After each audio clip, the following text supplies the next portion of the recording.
A mulher é um ser irracional? Século XXI, a gente vai voltar nessa discussão.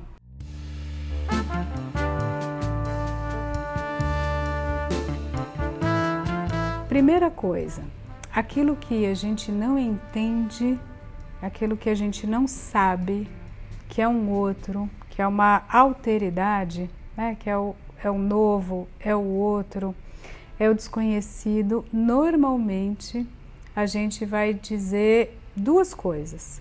A primeira é a gente dizer não tem aquilo que eu tenho. Então, se eu me vejo como um ser de conhecimento, eu vou dizer o outro é ignorante. Se eu me vejo como um ser de razão, eu vou dizer que o outro é um lugar da irracionalidade. Se eu acho que eu tenho um lugar de equilíbrio, capacidade lógica, eu vou dizer que o outro é desequilibrado, instável.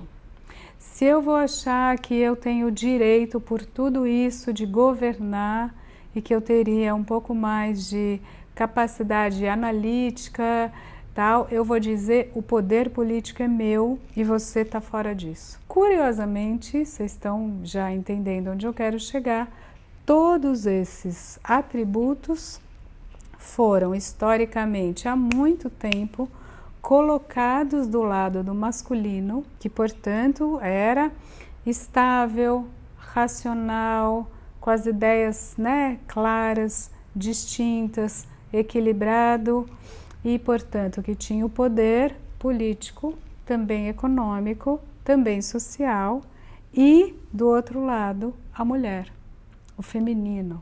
É tudo aquilo que vai estar na destemperança, na irracionalidade, no movimento, na instabilidade, nas ondas do mar.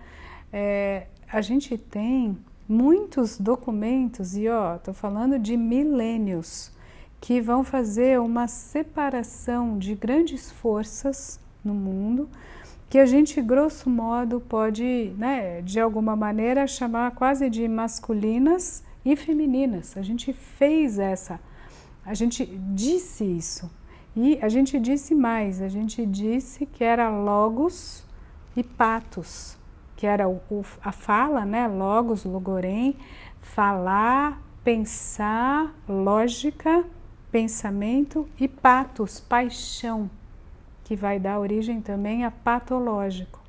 Então houve logos, patos, masculino, feminino. A gente vai fazendo essa associação. E depois a gente também fez uma famosa que é masculino, atividade, assertividade, aquele que é da ação, que é da lança, o imaginário também do corpo e da sexualidade, né? A lança, o falo, a caça, a decisão, o punch, a testosterona, e o feminino, que seria o vaso, a recepção, o abraço, o acolhimento, o útero, né? Então, atividade, passividade, poder receber, poder cuidar. Então, ele é o empreendedor, ela a cuidadora. E até hoje, né, o que vai para o espaço público e ela do espaço privado, a rainha do lar.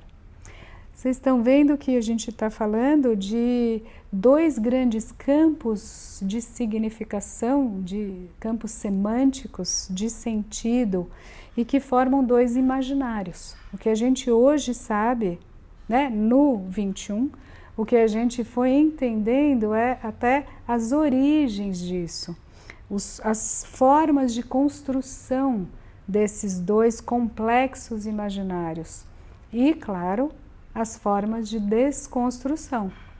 O que a gente está vivendo agora é a crítica de tudo isso. E sabe que, curiosamente, para não tirar aqui, né, o campo da psicanálise da reta, você sabe que tem uma ideia que está por aí de que Freud seria quase, ou até o inventor disso. Isso é vamos dizer, a ideia de Freud que a mulher seria esse ser irracional, esse ser de uma passividade, esse ser histérico, que Freud seria o perpetuador disso, né? E tem uma certa crítica a este Freud que teria feito essa organização. Calma, muita calma nessa hora.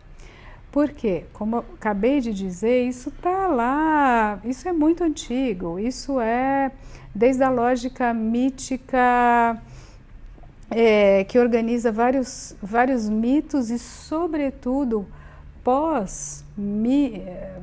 uma lógica mítico-pagã, pós isso a gente ainda tem uma camada que é mais sexista ainda, que é dos tradicionalismos, dos monoteísmos, que vão colocar mais ainda, né, Adão e Eva, monoteísmo judaico, depois a junção desse judaísmo com a cultura grega, que de certa forma fundamenta a cultura romana, que vai ser a base do Ocidente. Então, é disso que a gente está falando, a matriz está aí, né? Aquela cultura greco-romana judaica que é, de certa forma, a base do Ocidente e dos patriarcalismos cristãos, judaico-cristãos, e cristão, leia-se cristão e pós-cristão, islâmico também, que vai fazer esses três monoteísmos, vão perpetuar a mulher nesse lugar de alguma irracionalidade e impureza. Você lembra a mulher impura? E aí a gente tem bases. Olha como o imaginário é interessante. Ele pega carona num traço do real e infla, e surta. Então, lembra que eu falei? Falo e vaso, pênis e útero. Então, é o movimento ativo e aqui é receber. Outro ponto, além do útero, é a menstruação. Então, o nosso imaginário também está colado na ideia de que o homem é estável, ele é uno, e a mulher enlouquece, muda e sangra todo mês. A ideia de instabilidade, loucura, histeria, impureza, que tem regras até em algumas religiões. A gente tem, né, a mulher impura, pura, como preservar, não pode transar com a mulher, não pode encostar em mulher só a sua, ou não pode nem fazer sexo com o corpo da mulher totalmente descoberto, a gente tem que cobrir, como vai fazer um buraquinho para fazer uma penetração só para a reprodução da vida. Então, a gente está falando de ideias ali ancestrais e a gente vai até relacionar imaginariamente o masculino a esse Deus Sol, da luz, de uma certa estabilidade que demora, né? Para a gente, ele seria estável, e o feminino ligado à lua, que gira mais rápido, que coordena as marés, as menstruações, os líquidos, e que são mais voláteis, né? A terra estável e esse maremoto do feminino. Interessante, né? A gente vê como a nossa mente está povoada por vamos dizer, binarismos que são, de alguma maneira, ao mesmo tempo, complementares na nossa imaginação e também uns mais estáveis e superiores que os outros. Não é curioso como a gente faz isso? O Freud é um filho do século XIX, então, de alguma maneira, herdeiro de uma lógica patriarcal. Freud nasceu, lembra, no meio do 19, 1856, e ficou 80 e tantos anos produzindo. Ele tem alguns resquícios e algumas falas no meio das suas teorias e casos clínicos que podem pegar carona com isso. Em alguma medida, sim, sem dúvida, é uma crítica que a gente tem que fazer, que é importante fazer. Por outro lado, Freud ele é o grande perpetuador dessa lógica? Não, pelo contrário. O Freud ele é vamos dizer assim, vou provocar um pouco, uma das matrizes do feminismo no século XIX. Por quê? Porque ele escuta o feminino. Porque é ele que diz, peraí, por trás de uma histérica que eu teria que dar um banho, vai lá fazer as termas, vai no banho, vai para a tala, vai para o enfaixamento ou vai para a hipnose, ele falou, pera, quem é você?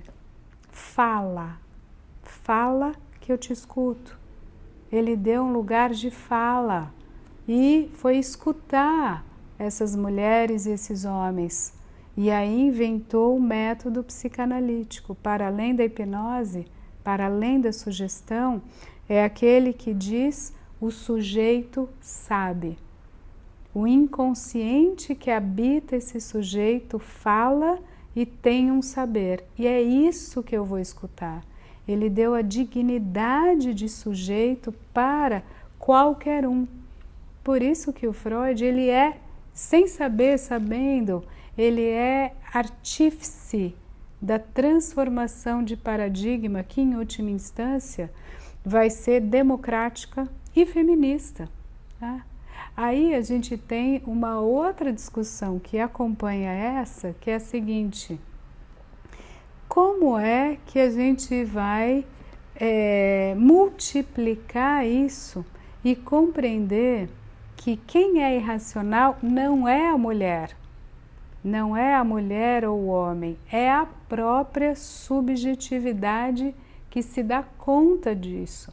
Essa é a grande operação freudiana, é a subversão do cogito cartesiano, é a subversão de uma ideia de que eu penso, logo eu existo, que o pensamento é a matriz da subjetividade. É cartesiano e também é grego, né? Logos e patos, foi onde a gente começou. Então, não é o homem que é racional e a mulher que é irracional. Não. Justamente o Freud, ele desfez essa distinção sexual e colocou outra.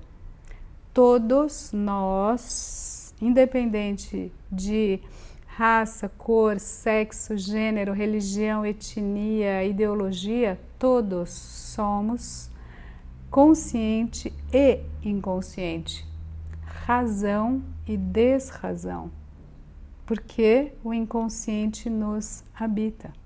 Então é essa a grande virada de paradigma que a psicanálise traz. Todos nós temos algo, eu não diria irracional, ponto, mas temos outras razões e outras lógicas inconscientes. Razões que a razão desconhece. Lembra essa? Eu fecharia com essa frase, pode ser aparentemente simples, mas ela é muito complexa quando você traz essa verdade para a tua vida e você se interroga, peraí, que eu fiz uma coisa louca, ou paguei de louca, ou bebi, fiz um negócio maluco, ou peraí, tá louco? Como você fez isso? Né? Para quê? Não, irracional, ou nossa, falei, não tem nada a ver com o que eu falei, desculpa, errei, foi um erro. Não existe isso. Se você fez, se você sonhou, se você fez um ato falho, se você fez um erro, se você esqueceu, se você falou em excesso, você bebeu e ligou para alguém, é uma lógica racional da racionalidade inconsciente que te habita. Isso.